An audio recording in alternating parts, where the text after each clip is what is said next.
लेते हैं दुनिया के सामने। पाकिस्तान को बीएलए ने बेनकाब कर दिया है। पाकिस्तान के बिना ज्यादा सुरक्षित हैं, ये बीएलए की तरफ से कहा गया है। पाकिस्तान का शीर्ष नेतृत्व वैश्विक स्थिरता के लिए खतरा है। पाकिस्तान आतंकवाद का वैश्विक केंद्र है, ये बीएलए की तरफ से कहा गया। पाकिस्तान ने दशकों से मसूद अजहर जैसे आतंकियों को बचाया। दुनिया को परमाणु हथियारों से तबाह करने की धमकी देता है। पाकिस्तान आतंकवाद को बढ़ावा देकर पीड़ित कार्ड खेलता है।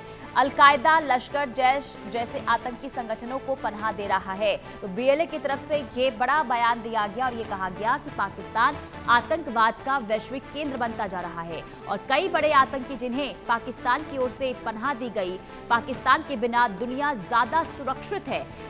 बीएलए की तरफ से ये बयान ये बताता है कि किस तरीके से विद्रोह जो है पाकिस्तान के खिलाफ वो बीएलए का है। और लगातार, क्योंकि देखिए पाकिस्तान के अंदर ही बीएलए बार बार पाकिस्तान की ओर हमले करते हुए नजर आता है। खासकर पाकिस्तान की जो सेना है उन पर भी लगातार अटैक करता हुआ ये बीएलए दिखाई देता है। लेकिन इसी बीच जो बयान दिया गया है, ये कहा गया है कि वैश्विक केंद्र पाकिस्तान है आतंकवादियों का। दुनिया के सामने पाकिस्तान जो है वो लगातार बेनकाब होता है, लेकिन फिर भी वो पीछे हटने को तैयार नहीं, लगातार आतंकियों को पनाह देता रहा है। पाकिस्तान आतंकवाद का वैश्विक केंद्र है। लश्कर, जैश जैसे आतंकी संगठनों को पाकिस्तान ने पनाह दिया और दुनिया के सामने पाकिस्तान को बीएलए ने बेनकाब कर दिया है। आशिक मीर हमारे संवाददाता तमाम जानकारी के साथ जुड़ चुके हैं। आशिक, बीएलए की तरफ से जो स्टेटमेंट दिया गया है पाकिस्तान को लेकर, इसे आप किस तरीके से समझ रहे हैं? देखिए बिल्कुल, अगर हम पुनीता बात करें बीएलए की तरफ से जो बार बार ये कोशिश की जा रही है कि पाकिस्तान का सही चेहरा जो है वो सामने आए, और जिस तरह से बलूचिस्तान में हमने हालात देखे बीते कई सप्ताह से, जब वहां पर जो पाकिस्तान की सेना और पाकिस्तान की सरकार ने एक तरह की लूट मचा के रखी है, और वहाँ के लोग, अगर हम बात करें तो कई टाइम से प्रोटेस्ट कर रहे आ रहे हैं कि वहाँ के नेचुरल रिसोर्सेज को लूटा जा रहा है, और पाकिस्तानी सेना के जनरल जो है वो विदेशों में अपनी संपत्ति बना रहे हैं यहाँ की नेचुरल रिसोर्सेज को लूटते हुए। और इसी सब को चलते हुए अगर हम देखें तो प्रोटेस्ट हुए और वहाँ पर लोगों के साथ किस तरह से ज्यादती हुई। पहले लोगों को अरेस्ट किया जाता है और उसके बाद उन्हें गायब किया जाता है, और जब कुछ दिनों के बाद लोग ढूंढने के लिए आते हैं तो उनकी लाशें जो है इसी तरह पड़ी रहती होती है।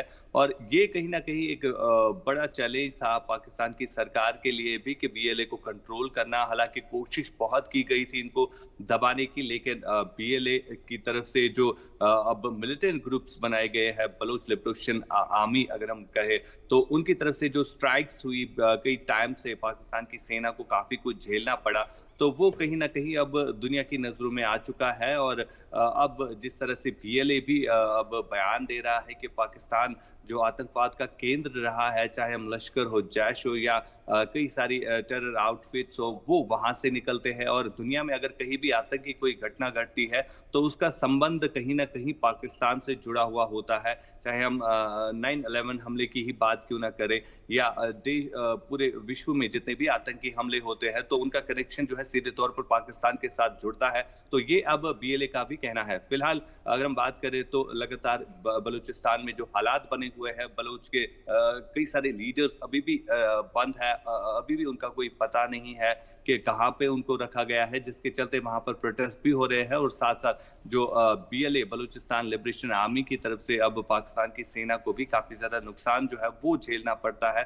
तो उसके चलते जो है अब इस तरह के बयान जो है वो सामने निकल कर आ रहे हैं। जी आशिक, देखिए ये तो पूरी दुनिया को पता है कि पाकिस्तान आतंकप्रस्त है, लेकिन पाकिस्तान खुद इस बात को लेकर कभी इंटरनेशनल फोरम पर भी हम कहें तो कबूल करता हुआ नजर नहीं आता है। लेकिन अब खुद घर के ही अंदर बीएलए की तरफ से जिस तरीके से ये बात बताई गई है, तो क्या माना जाए, अब पाकिस्तान पूरी दुनिया के सामने बेनकाब तो पहले से ही था, लेकिन अब कहीं ना कहीं कमजोर भी हो सकता है।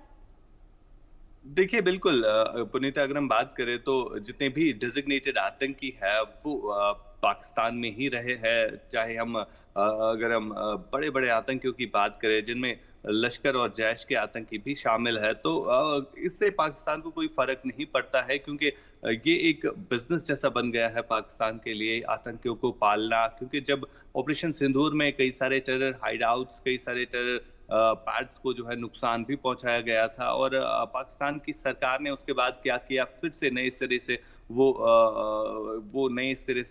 टेरर लॉन्चिंग पैड्स जो है बनाना शुरू किया और दुनिया को दिखाने की कोशिश की कि वहां पर क्या कुछ चल रहा था। लेकिन सबसे बड़ी हैरानगी की बात यह है कि दुनिया को पता भी है कि पाकिस्तान जो है आतंकवाद का केंद्र है, लेकिन उसके बावजूद भी हमने देखा बीते कुछ दिन पहले कि किस तरह से यूएस की तरफ से भी कई सारे ऐसे बयान सामने आए जिसमें उन्होंने बीएलए जो एक मिलिटेंट आउटफिट है बलूचिस्तान का और जिनके साथ काफी ज्यादा ज्यादती भी हुई है, उनको जो है आतंकी संगठन घोषित किया गया। तो कहीं ना कहीं ये एक चिंताजनक बात है वहाँ के लोगों के लिए भी। और इस चीज के बाद भी वहाँ पर जो हमले हैं वो थमने का नाम तो नहीं ले रहे हैं। हालांकि बलूचिस्तान की तरफ से जो प्रेस रिलीज भी जारी किए जाते हैं इन हमलों के बाद, तो उनमें साफ तौर पर यही लिखा हुआ होता है कि किस तरह से वहां के लोगों के साथ ज्यादती हो रही है और इस ज्यादती के चलते वो अब पाकिस्तान से अलग होना चाहते हैं, यानी एक नया रिपब्लिक बनाना चाहते हैं। लेकिन उसके बावजूद भी जो है अब लगातार वहां से जो है इस तरह की एक्टिविटीज जो है वो देखने को मिल रही है, जिसके चलते अब दुनिया भर की नजरें जो है बलूचिस्तान पर भी